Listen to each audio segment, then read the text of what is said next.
I'm Jonathan Fitzgerald. I lecture in music language at the University of Western Australia's Conservatorium of Music. In this video, we're going to learn how to write specific intervals both above and below a given pitch, which is a skill that you'll need on your ATAR exam. This will require a bit of background knowledge, so if you haven't already, watch the video on identifying intervals, which you can find linked in the description below. To generate an interval above or below a given pitch, we'll follow the same two steps that we use to identify them. First, we determine the letter name that gives us the correct generic interval. Again, the generic interval is the number of letter names that the two pitches span.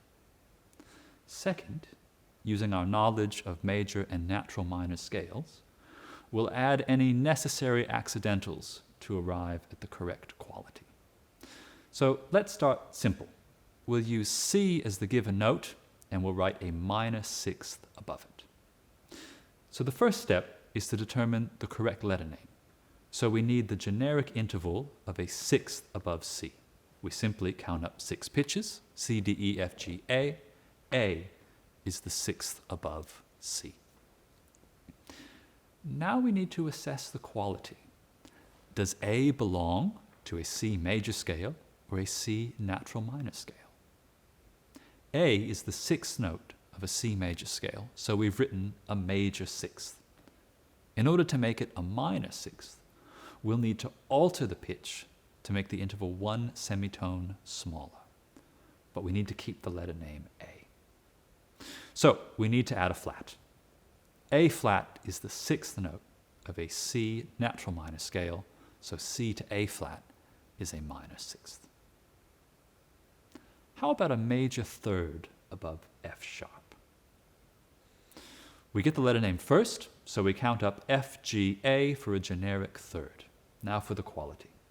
Does A belong to an F sharp major scale or an F sharp natural minor scale? A is the third scale degree of F sharp minor, so we need to make the interval larger by 1 semitone while keeping the letter name A. We do this by adding a sharp. A sharp is the third note of an F sharp major scale, and F sharp to A sharp is a major third. Now you try. Here are 3 examples, all of which require you to write the specified interval above the given pitch. Pause the video, and we'll discuss the answers when you're back.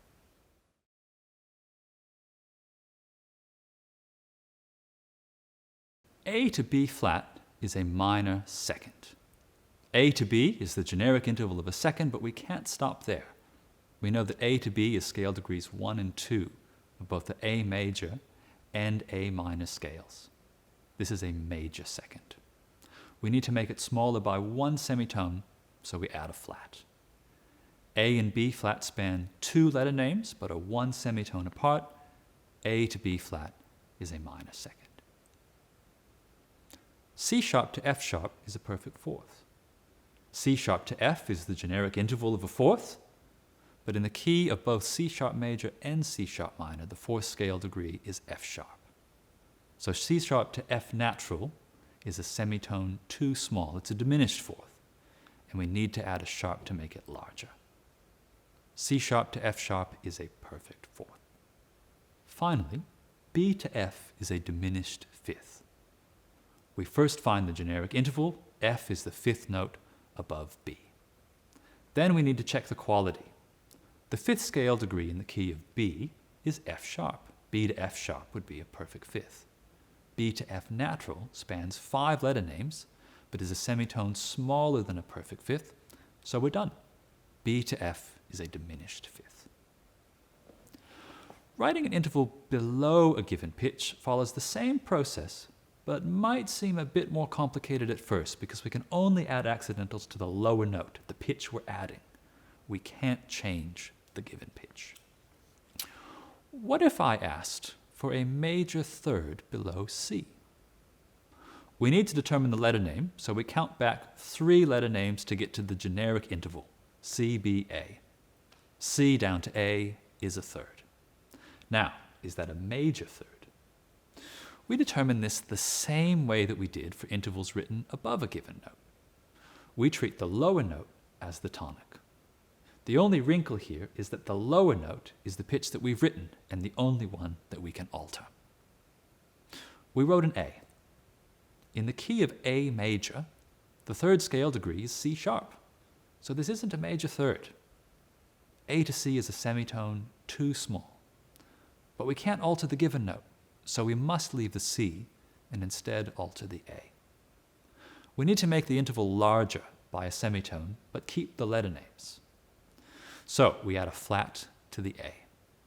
C is the third note of an A flat major scale, so C down to A flat is a major third. Now you try. Here are 3 examples. Pause the video, write the interval below the given note, and we'll discuss the answers when you're done.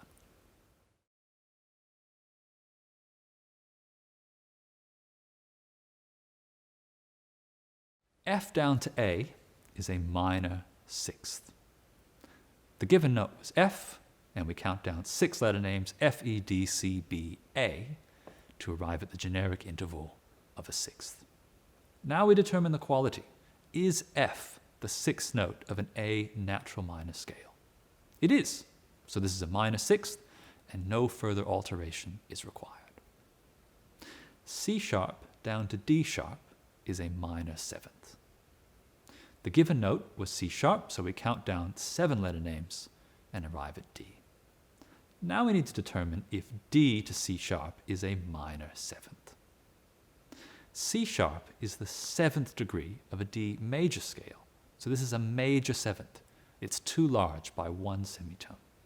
Again, we can't alter the given note of C sharp, so we must alter the D instead. In order to reduce the size of the interval by 1 semitone, we have to add a sharp. C sharp is the 7th degree of a D sharp natural minor scale, so we now have the interval of a minor seventh. Finally, F down to B flat is a perfect fifth. We count down 5 letter names and arrive at B. We need a perfect fifth, but B to F is a diminished fifth. F sharp would be the 5th scale degree of a B major scale. So our interval is a semitone too small. We need to make it larger without altering the given notes, so we add a flat to the B. F is the 5th note of a B flat scale, so this is a perfect fifth. I hope that this video has been helpful in your understanding of how to write intervals. There are other strategies for arriving at an interval below a given note, including writing the inversion of the required interval above the given note and then transposing that pitch down an octave. At the end of the day, use what works best for you. If you'd like to learn more about recognizing intervals orally, a skill that you'll need on your ATAR exam, check out the video link in the description below. If you're coming to UWA, you will be studying 2 majors in your degree, and 1 or both of them can be in music. We have lots of students studying pre-med, law, and physics as their first major, and music as their second major. UWA is the only university in Western Australia that allows you to combine music with another degree. For more information about how you can study music at UWA, visit music.uwa.edu.au, and good luck on your ATAR exams.